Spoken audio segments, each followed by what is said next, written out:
Ako Ferdo nemal dážnik a ako pán Slimák nadával. Prečo by vlastne mal v škatulke zostať? Prečo? To nepoznáte mravca Ferda. Celou cestou rozmýšľal, kadiaľ by zo škatulky ušiel. Podarilo sa mu nepozorovane vyklznúť práve na začiatku záhrady. Keď zoskočil na zem, vzal nohy na plecia a hýbaj utekal preč. Nedíval sa naľavo ani napravo a len utekal, až sa mu na chrbte batôžtek nadhadzoval. Ale odrazu blesk. Blesk. Ferdo zastal. Okolo neho začali padať dažďové kvapky. Každá sa roztreskla, keď spadla na zem ako vodomet. Spustil sa veľký lejak. Blesk. A Ferdo ležal na zemi. To bola kvapka. Nohami trepal vo vzduchu a vypľúval vodu, čo mu vstrekla do úst. A len čo vstal, blesk. Nová kvapka mu cupla na chrbát, takže urobil 2 kotrmelce dopredu. Keď si potom celý ohúrený sadol a pretrel oči, uvidel pred sebou dom. Na tabuľke bolo napísané meno majiteľa domu. J. Slimák. To je skvelé, povedal si Ferdo.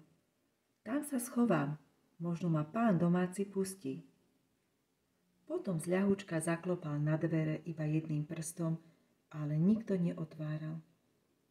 Potom zaklopal 2 prstami a zaprosil. Pán veľkomožný, otvorte, tu veľmi prší. Ale zasa nikto neotvoril. Domáci pán asi zaspal, musím ho prebudiť. Rozhodol sa napokon Ferdo a zabúchal na dvere obidvoma pesťami. Pán veľkomožný, volal a búchal na dvere, až v nich zaprašťalo. Možno sa teraz otvoria. To ste teda mali vidieť, čo sa stalo. Domček sa vpredu nadvihol a vykúkla Slimáková rožkatá hlava. Ty lapaj, loptoš, nadával Slimák. Ty kmín, ty zmoknutý vodník, ty čierny od gundes. Už aj sa prac odtiaľto, lebo budem kričať o pomoc. Ako si sa opovážil dobíjať sa do cudzej chalupy? Hneval sa Slimák a len mu tak sliny frkali z úst. Ešte chcel povedať mravcovi. Ty ufúľane čkaredy, ale len čo otvoril ústa, padla do nich taká veľká dažďová kvapka, že sa zakuckal, stiahol hlavu do domčeka a už sa ani neukázal. Ferdo stal pred Slimákovým domčekom ako zmoknuté kura. Vodu mal za krkom, v topánkach, batôžku a po nohách sa mu kotúľali kvapky vody, ako by sa im chcelo na nich hrať. Veď ti ja ukážem. Zastrajal sa Slimákovi a chcel sa pobrať ďalej. V tom zazrel o 2 trávy ďalej pod kamienkom štrbinku. Ako by bola nachystaná pre zmoknutého mravčeka. Nerozmýšľal veľa a vošiel rýchlo do nej. Bola tam síce tma, ale sucho a teplo. Ferdo si položil hlavu na batôžtek a celú noc spal ako drevo. O tom, ako sa Slimák hneval ešte viac a svižník na ňo volal. Prečo tak bežíte, ujo? Ach, to bolo prekvapenie, keď sa zobudil. Hmatal okolo seba, ale nemohol zistiť, kde je. Keď vystrčil hlavu, bol už biely deň. Kobylky bzučali, modré a zelené mušky poletovali, pekné chrobáčiky tancovali, kvietky sa smiali a pred kameňom sa na slnku likotal Slimákov domček. Slimák ešte spal a chrápal, až sa mu na domčeku triasli obloky. Ferdovi zaiskrila radosť v očiach. Teraz ho potrestám, povedal si Ferdo. Zavolal pavúka, ktorý má na vedľajšom kríku pavučinu, pošepkal mu niečo a o chvíľu sa zjavil slávny pavúk majster povrazník s hrubými povrazmi. Dobre? Opýtal sa. Dobre, odpovedal Ferdo, vzal povrazy a rýchlo priviazal Slimáka k šípovému kríku, aby mu neutiekol.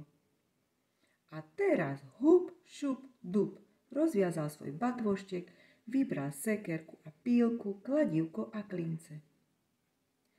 Stavebného materiálu mal dosť. Vzal steblo trávy, krútil a už mal jedno koliesko. Vzal druhé steblo, krútil a už mal druhé koliesko. Na čože mu boli kolieska? Na čo si iné ako na kočiarik.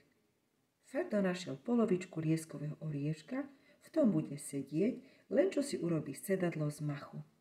Dolu navrtal šípkovým trňom dierky a pripevnil tam kolesá.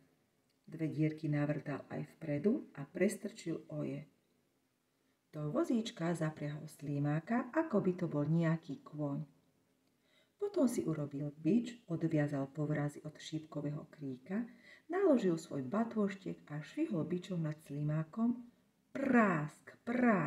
Všetko vám to urobil tak vrtko, že to by ani včela nezbadala a tá má predsa na každej strane 100 očí. To bola paráda. Slimák sa zobudil a nevedel, čo sa s ním robí. Vystrčil hlavu, ale dozadu nevidel. Čo mu to búcha do ulity? Obrácal sa a chcel to chytiť, ale nemohol. Čo rýchlo robiť? Utiec? Dal sa do behu.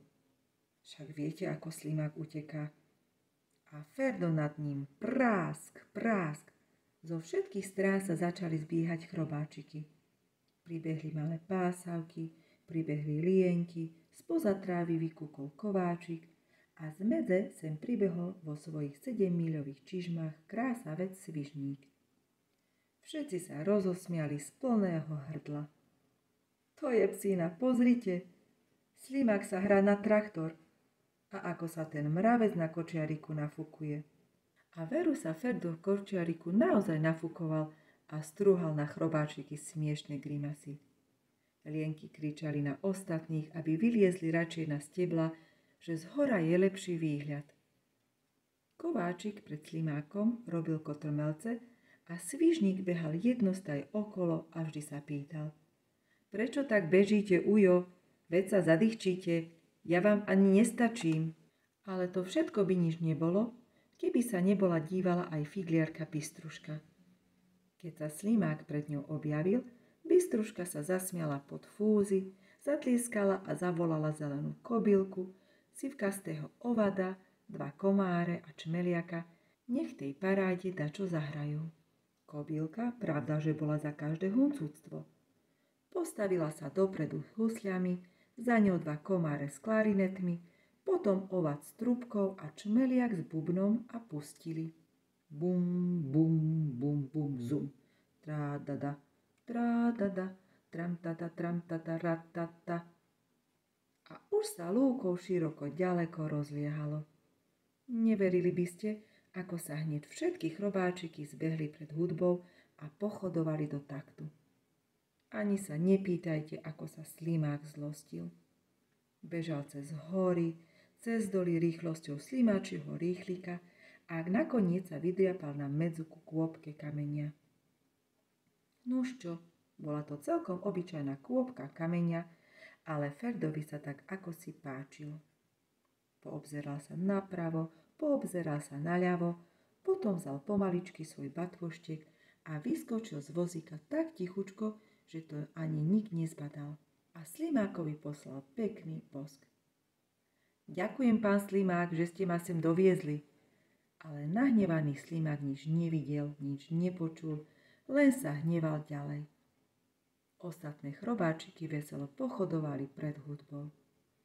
Vraj až k rybníku, ale neviem to určite.